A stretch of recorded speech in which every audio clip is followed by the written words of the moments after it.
دعاء الافتتاح. اللهم صل على محمد وآل محمد. بسم الله الرحمن الرحيم. اللهم إني أفتتح الثناء بحمدك، وأنت مسدد للصواب بمنك، وأيقنت أنك أنت أرحم الراحمين في موضع العفو والرحمة، وأشد المعاقبين في موضع النكال والنقمة، وأعظم المتجبرين في موضع الكبرياء والعظمة. اللهم أذنت لي في دعائك ومسألتك فاسمع يا سميع مدحتي، وأجب يا رحيم دعوتي، وأقل يا غفور عثرتي. فكم يا إلهي من كربة قد فرجتها، وهموم قد كشفتها، وعثرة قد أقلتها، ورحمة قد نشرتها، وحلقة بلاء قد فككتها.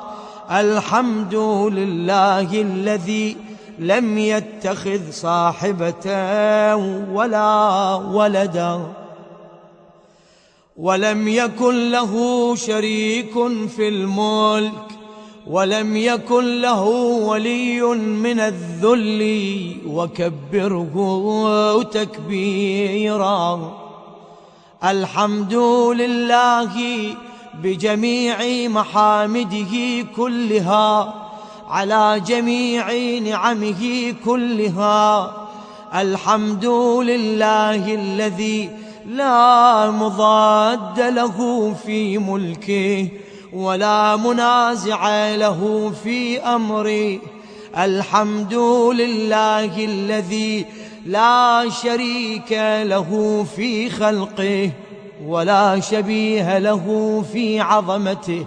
الحمد لله الفاشي في الخلق أمره وحمده، الظاهر بالكرم مجده، الباسط بالجود يده، الذي لا تنقص خزائنه ولا تزيده كثرة العطاء إلا جودا وكرما. إنه هو العزيز الوهاب. اللهم إني أسألك قليلا من كثير، مع حاجة بي إليه عظيمة، وغناك عنه قديم، وهو عندي كثير، وهو عليك سهل يسير. اللهم إن عفوك عن ذنبي، وتجاوزك عن خطيئتي، وصفحك عن ظلمي، وسترك على قبيح عملي، وحلمك عن كثير جرمي، عندما كان من خطئي وعمدي أطمعني في أن أسألك ما لا أستوجبه منك، الذي رزقتني من رحمتك، وأريتني من قدرتك، وعرفتني من إجابتك، فصرت أدعوك آمنا، وأسألك مستأنسا، لا خائفا ولا وجلا، مدلا عليك فيما قصدت فيه إليك. فإن أبطأ عني عتبت بجهلي عليك، ولعل الذي أبطأ عني هو خير لي لعلمك بعاقبة الأمور. فلم أر مولا كريما أصبر على عبد لئيم منك علي يا رب، إنك تدعوني فأولي عنك، وتتحبب إلي فأتبغض إليك، وتتودد إلي فلا أقبل منك، كأن لي التطول عليك، فلم يمنعك ذلك من الرحمة لي والإحسان إلي والتفضل علي بجودك وكرمك، فارحم عبدك الجاهل وجد عليه بفضل إحسانك، إنك جواد كريم. الحمد لله مالك الملك مجري الفلك مسخر الرياح فالق الإصباح ديان الدين رب العالمين. الحمد لله على حلمه بعد علمه، والحمد لله على عفوه بعد قدرته، والحمد لله على طول أناته في غضبه، وهو قادر على ما يريد.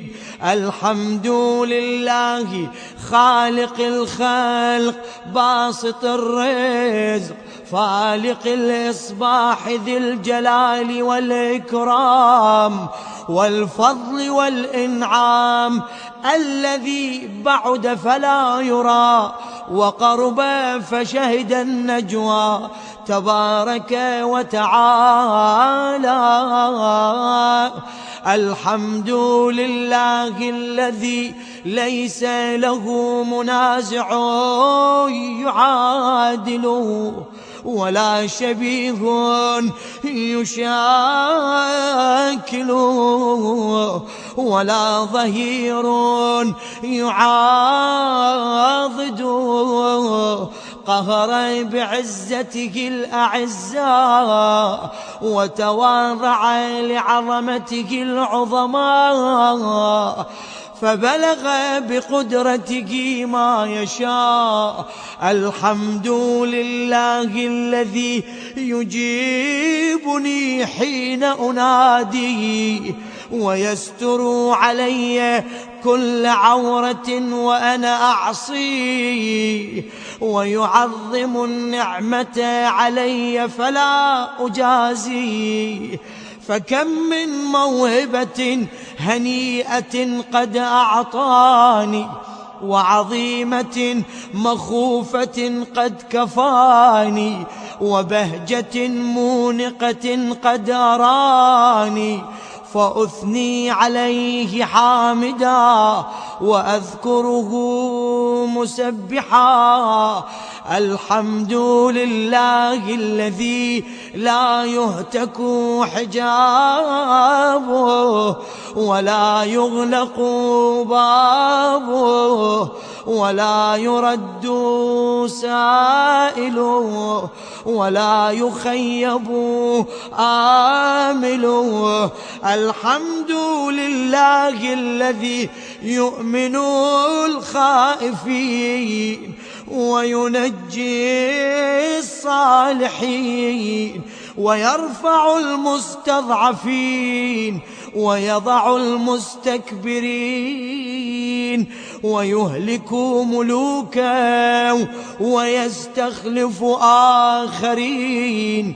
والحمد لله قاصم الجبارين مبير الظالمين مدرك الهاربين نكال الظالمين صريخ المستصرخين موضع حاجات الطالبين معتمد المؤمنين.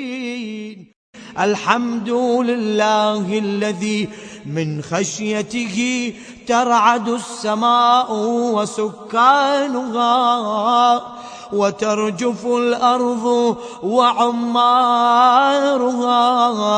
وتموج البحار ومن يسبح في غمراتها. الحمد لله الذي هدانا لهذا وما كنا لنهتدي لولا أن هدانا الله. الحمد لله الذي يخلق ولم يخلق، ويرزق ولا يرزق، ويطعم ولا يطعم، ويميت الأحياء ويحيي الموتى وهو حي لا يموت، بيده الخير وهو على كل شيء قدير. اللهم صل على محمد عبدك ورسولك وأمينك وصفيك وحبيبك وخيرتك من خلقك، وحافظ سرك ومبلغ رسالاتك، أفضل وأحسن وأجمل وأكمل وأزكى وأنمى وأطيب وأطهر وأسنى وأكثر ما صليت وباركت وترحمت وتحننت وسلمت على أحد من عبادك وأنبيائك ورسلك وصفوتك وأهل الكرامة عليك من خلقك. اللهم وصل على علي أمير المؤمنين ووصي رسول رب العالمين، عبدك ووليك وأخي رسولك وحجتك على خلقك وآيتك الكبرى والنبأ العظيم. وصل على الصديقة الطاهرة فاطمة سيدة نساء العالمين. وصل على سبطي الرحمة وإمامي الهدى الحسن والحسين سيدي شباب أهل الجنة. وصل على أئمة المسلمين علي بن الحسين ومحمد بن علي وجعفر بن محمد وموسى بن جعفر وعلي بن موسى ومحمد بن علي وعلي بن محمد والحسن بن علي والخلف الهادي المهدي.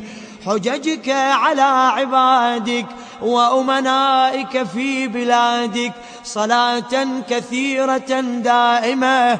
اللهم وصل على ولي أمرك القائم المؤمل والعدل المنتظر وحفه بملائكتك المقربين وأيده بروح القدس يا رب العالمين. اللهم اجعله الداعي إلى كتابك والقائم بدينك، استخلفه في الأرض كما استخلفت الذين من قبله، مكن له دينه الذي ارتضيته له، أبدله من بعد خوفه أمنا يعبدك لا يشرك بك شيئا. اللهم أعزه وأعزز به، وانصره وانتصر به، وانصره نصرا عزيزا، وافتح له فتحا يسيرا، واجعل له من لدنك سلطانا نصيرا. اللهم أظهر به دينك وسنة نبيك حتى لا يستخفي بشيء من الحق مخافة أحد من الخلق. اللهم إنا نرغب إليك في دولة كريمة تعز بها الإسلام وأهله، وتذل بها النفاق وأهله، وتجعلنا فيها من الدعاة إلى طاعتك والقادة إلى سبيلك، وترزقنا بها كرامة الدنيا والآخرة. اللهم ما عرفتنا من الحق فحملناه، وما قصرنا عنه فبلغناه. اللهم المم به شعثنا، واشعب به صدعنا، وارتق به فتقنا، وكثر به قلتنا، وأعزز به ذلتنا، وأغن به عائلنا، واقض به عن مغرمنا، واجبر به فقرنا، وسد به خلتنا، ويسر به عسرنا، وبيض به وجوهنا، وفك به أسرنا، وأنجح به طلبتنا، وأنجز به مواعيدنا، واستجب به دعوتنا، وأعطنا به سؤلنا، وبلغنا به من الدنيا والآخرة آمالنا، وأعطنا به فوق رغبتنا يا خير المسؤولين وأوسع المعطين. اشفي به صدورنا، وأذهب به غيظ قلوبنا، واهدنا به لما اختلف فيه من الحق بإذنك، إنك تهدي من تشاء إلى صراط مستقيم. وانصرنا به على عدوك وعدونا إله الحق آمين. اللهم إنا نشكو إليك فقد نبينا صلواتك عليه وآله، وغيبة ولينا، وكثرة عدونا، وقلة عددنا، وشدة الفتن بنا، وتظاهر الزمان علينا. فصل على محمد وآله، وأعنا على ذلك بفتح منك تعجله، وبضر تكشفه، ونصر تعزه، وسلطان حق تظهره، ورحمة منك تجللناها، وعافية منك تلبسناها، برحمتك يا أرحم الراحمين. الرحمن الرحيم. الحمد لله الذي لا يبلغ مدحته القائلون، ولا يحصي نعماؤه العادون، ولا يؤدي حقه المجتهدون، الذي لا يدركه بعد الحمم، ولا يناله غوص الفطن. ثم الصلاة والسلام على أشرف الأنبياء والمرسلين، حبيب قلوبنا وطبيب نفوسنا والشفيع ذنوبنا، سيدنا ومولانا أبي القاسم محمد. اللهم صل على محمد وآل محمد وعجل فرجهم، وأحلى بيته الطيبين الطاهرين المعصومين المظلومين، لا سيما بقية الله في الأرضين، صاحب العصر والزمان، خليفة الرحمن إمام الإنس والجان، ولعن الله أعداهم أجمعين إلى يوم الدين. أما بعد، فقد قال الله وقوله الحق. بسم الله الرحمن الرحيم. شهر رمضان الذي أنزل فيه القرآن هدى للناس وبينات من الهدى والفرقان. صدق الله العلي العظيم. اللهم صل على Muhammad wa ali Muhammad wa ajil farajahum. The life and lessons of Nabi Sulayman alayhi salatu wasalam has been our ongoing topic. Tonight is our 12th discussion on this topic. So previously in our discussion last night now, we reached a very crucial point in the story when now, these two, the king and the queen now, right? King Sulayman and Queen Bilqis now kind of exchange things back and forth now to kind of, see where the other one is, right? King Sulayman, he sent this letter to her, and this noble letter to her, basically telling her to, stop what you're doing and come and submit to me here. Now she in turn tries to quote unquote test him. It's essentially try to bribe him, if you ask me. Not to ask me, but that's what the tafsir says. And he rejects that completely. So now the messengers that had brought the gifts of from Queen Bilqis to Nabi Sulayman were sent back with the same gifts that they brought and said that I reject those gifts. And now he understands, Nabi Sulayman, that she has no choice but to come to his kingdom and surrender. Okay? Surrender. So he knows that this is what's going to happen. Now, I left you last night at the end of the lecture by saying that this is the stage now where he does something very unique. Nabi Sulayman does. It's kind of a little bit out of the ordinary, and you would think that like right now you're going through this sort of exchange back and forth with another kingdom in Yemen. Where is this coming from? But now that he waits now for this entourage of Queen Bilqis now to come. Sorry, my throat's dry. For Queen Bilqis now to come, because mind you, she's coming from Yemen and he's right now in Palestine. That's about a 1,400-mile trip. Okay, so it'll take her some time to get there. He gathers all the chiefs, all his entourage, everyone's in one room now. He addresses them, tells them about the exchange of the letters and the gifts, and tells them that this entourage, this kingdom in Yemen right now that Hudhud had discovered, is on its way to basically surrender to us. And then he asked them a very peculiar question.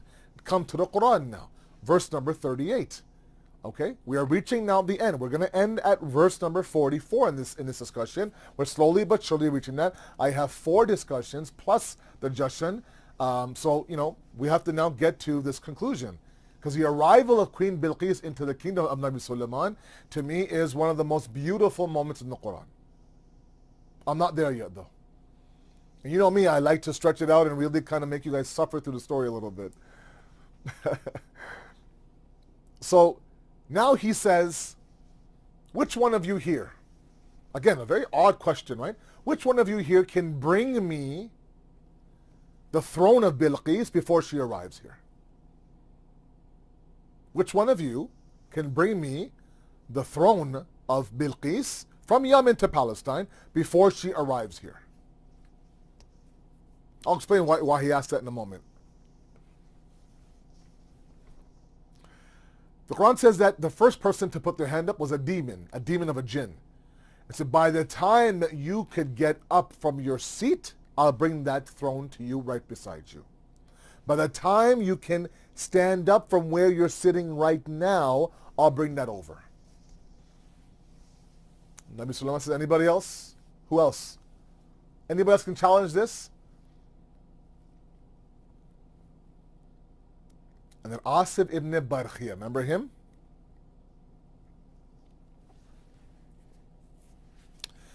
Asad ibn Barkhia, the last time we saw him, he was the one that penned the letter to Queen Bilqis. I mentioned then that he plays a very crucial role, and this is where he plays that role.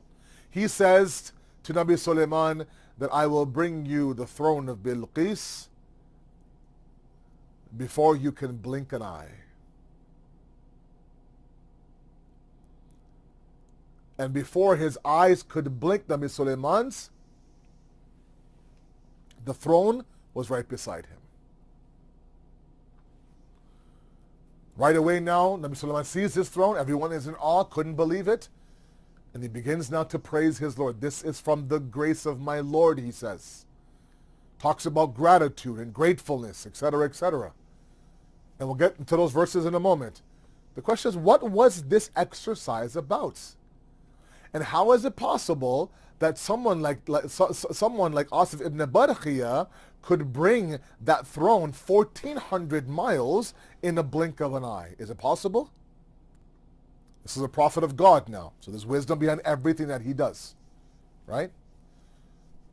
So first of all, he wanted to now, prep the arrival of Queen Bilqis. Can you imagine now the look on her face if she was to enter the kingdom of Nabi Sulayman and see her own throne lying there in their kingdom? Imagine that moment for any queen, for any king, right? Their throne is their identity, right? Their throne is their power. That's their symbol of power, is their throne.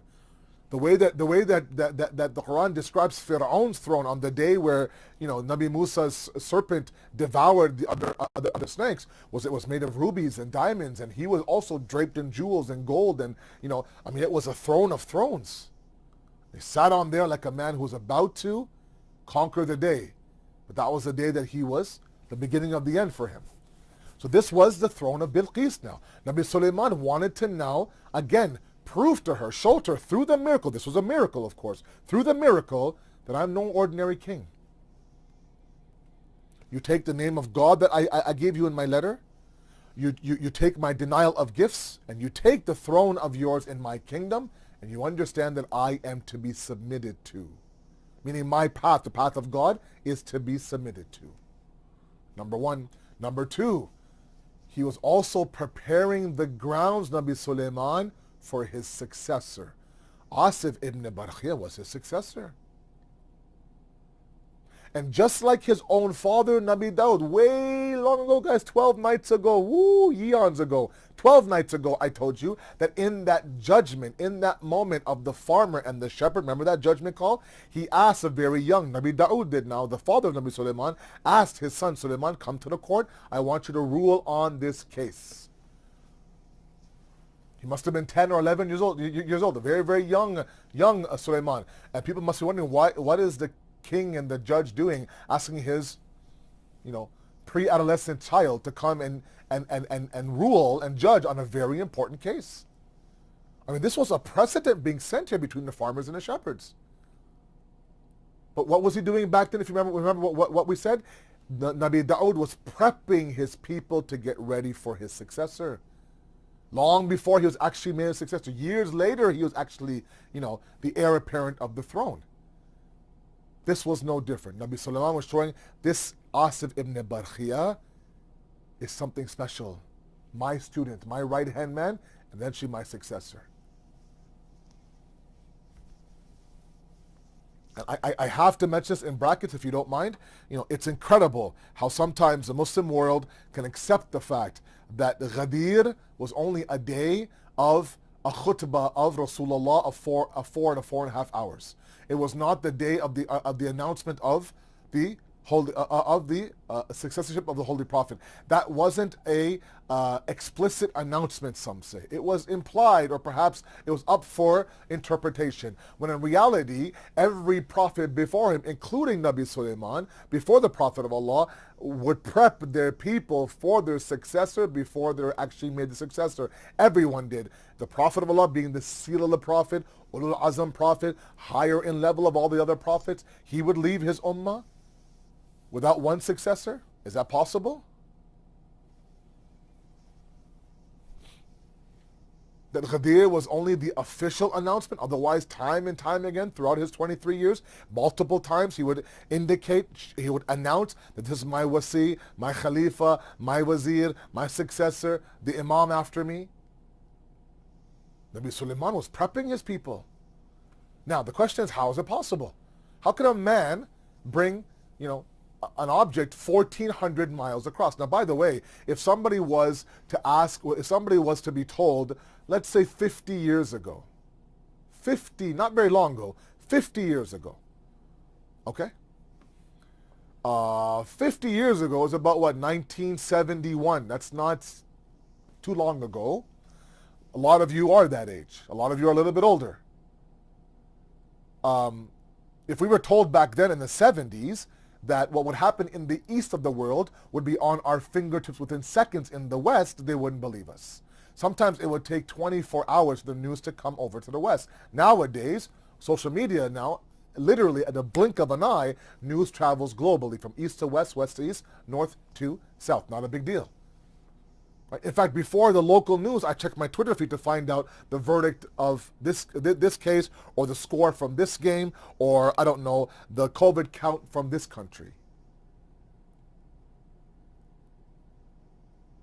On top of that, in the verse now that I'll dissect in a moment, Nabi Sulayman is showing the what? The capacity of the human being. Allahu Akbar. Please understand me. Guys, the nights of Qadr are coming, man.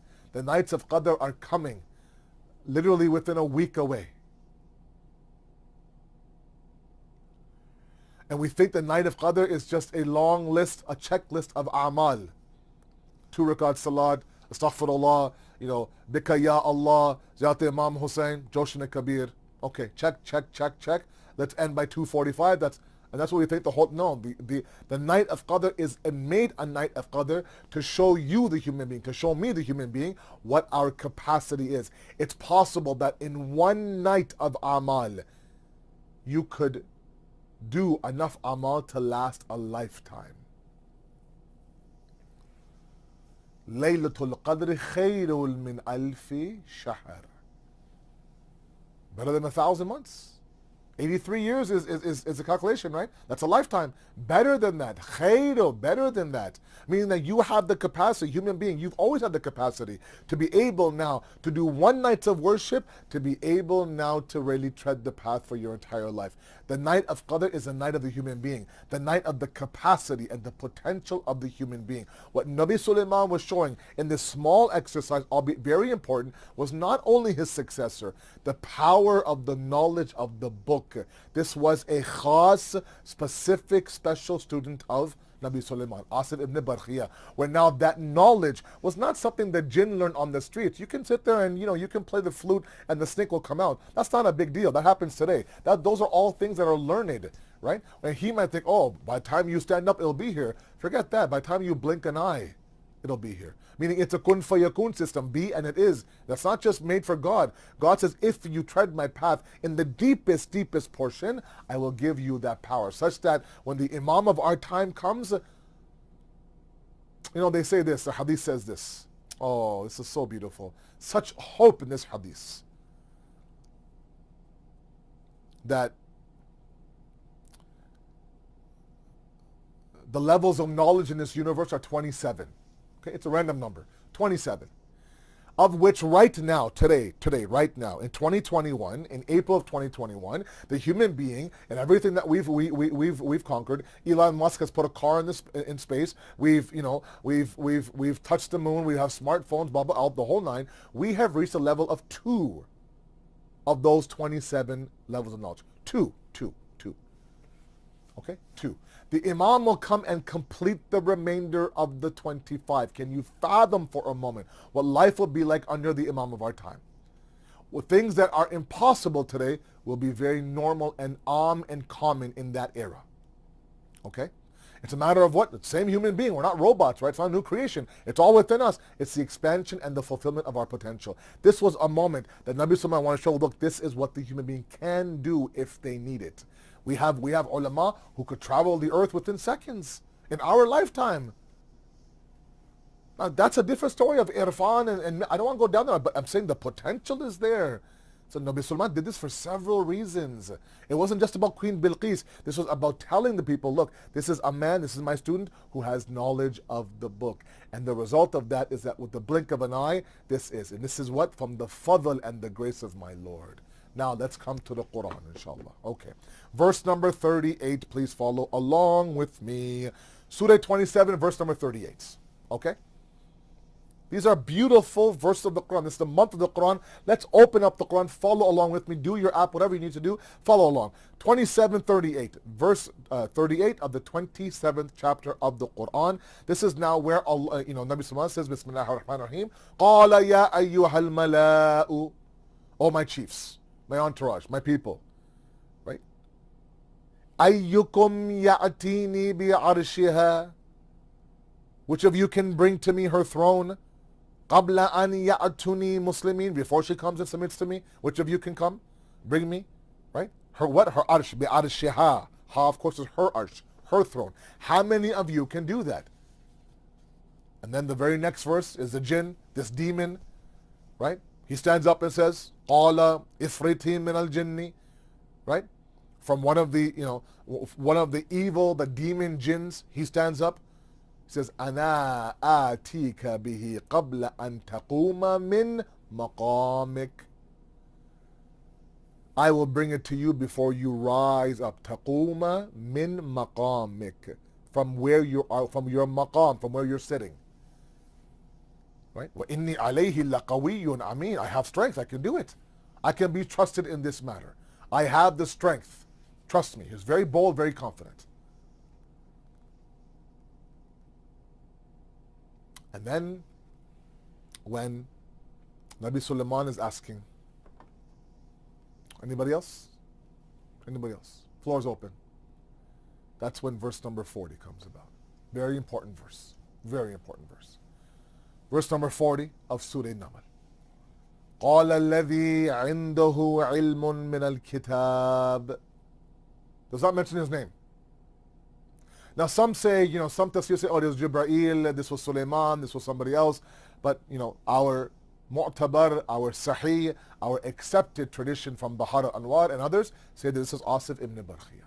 The ulama now, they've done a lot of research. This is Asif ibn Barkhia, who now stands up and says, أنا آتيك به قبل أن يرتد إليك طرفك. I will bring it to you in the twinkling of an eye, in the blink of an eye. By the time you blink the eye, the throne will be here. At that moment then, he blinks the eye and the throne is there right beside him. فَلَمَّا رَاءُ مُسْتَقَرٍ عِنْدَهُ. He saw it where? The Quran says right beside him. Right beside him. عِنْدَهُ. Right beside him, right close to him. All of a sudden now, the throne appears. Imagine now for a moment, everyone's in awe. It's a miracle. In front of you now, a miracle, a mu'jiza is there. If I had time, I would talk about why the prophets need to show miracles. It wasn't, quickly. The miracles weren't meant to ooh and awe the crowd. The miracles, all the miracles, be it Musa's staff or Nabi Isa bringing the dead back to life, or other ones, no. The Prophet of Allah's numerous miracles weren't meant for the believers. Understand for a moment. They were meant to quiet the deniers. This was the final straw for Queen Bilqis. We'll find out tomorrow night exactly, when she walked into someone else's palace and sees her own throne sitting there. At that moment, what do you do? What do you say? What possible response could you... Do you have anything now to combat this king who's done this act now? On your way from Yemen to Palestine, this guy's picked up your throne and brought it here. Were there planes back then? Were there high-speed cars back then? No. Was there Amazon Prime back then? No Amazon Prime back then. No? 24 hours? No.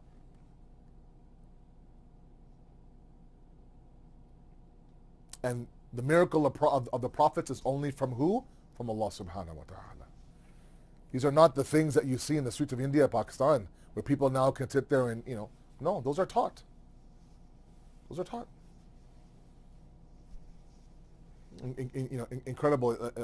A man approaches Imam Muhammad Baqir alayhi salatu wasalam, Allahumma salli ala Muhammad wa ala Muhammad. One of the most beautiful traits about our 5th and 6th Imam, just as a side note, it's related though, is the fact that they were approachable human beings. Meaning that they had opened up this university, right? 4,000 students of all walks of life coming at their door, asking them questions to challenge them, to ridicule them, and of course to know. They say an atheist the atheist approached Imam Muhammad Baqir, an atheist, in a very mocking way says, I'm a creator, just like the creator you believe in. Okay? What do you create? I create worms. Worms. Okay? Let's create worms. He brings a little bit of garbage. He places some moisture around the garbage. And worms appear. He goes, see, I just created worms. Now, the approachability, right, of our fifth Imam. He says to the guy, very impressive, tell me which one of these are female and which one of these are male. You're the creator. Command them as the creator to travel in one direction. Right now, worms go here or there. So these two questions now stumped the individual. It says, you might be able to do this, but the level by what we're talking about is something else. They might be able to sit there and play the flute, right, and have the snake come out of the basket and wow the people on the street. But this is the miracle from God. That's why the moment that Nabi Sulayman sees it, قَالَ هَذَا مِنْ فَضْلِ رَبِّي قَالَ هَذَا مِنْ فَضْلِ رَبِّي. This is from the grace of my Lord, from my Rabb. Rabb is a beautiful, endearing term, guys. I wish we understood what Rabb is and what Allah's Rububiyat is. It's beautiful. This is from my Lord. Then he goes on to say that that same Lord who may try me, whether I am grateful or ungrateful. And whoever is grateful, he is grateful only for his own soul, his own soul. وَمَنْ كَفَرَ فَإِنَّ رَبِّي غَنِيٌّ كَرِيمٌ. If you're ungrateful, fine. My Lord is Ghani and Kareem. He's needless, doesn't need you. If you're ungrateful, that's your bad. I'm sorry. Sometimes we think that my worship and my service towards Islam is doing God a favor. Imam Qadim alayhi salatu wasalam has a beautiful hadith. He says the highest level of the narcissist, the egotistical, the guy who loves himself, the highest level is when he reaches that level where he actually believes that his worship is what? Is doing God a favor.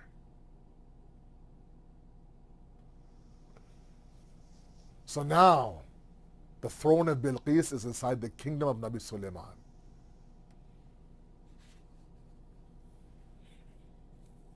What happens next? Bilqis arrives. Right? Bilqis arrives.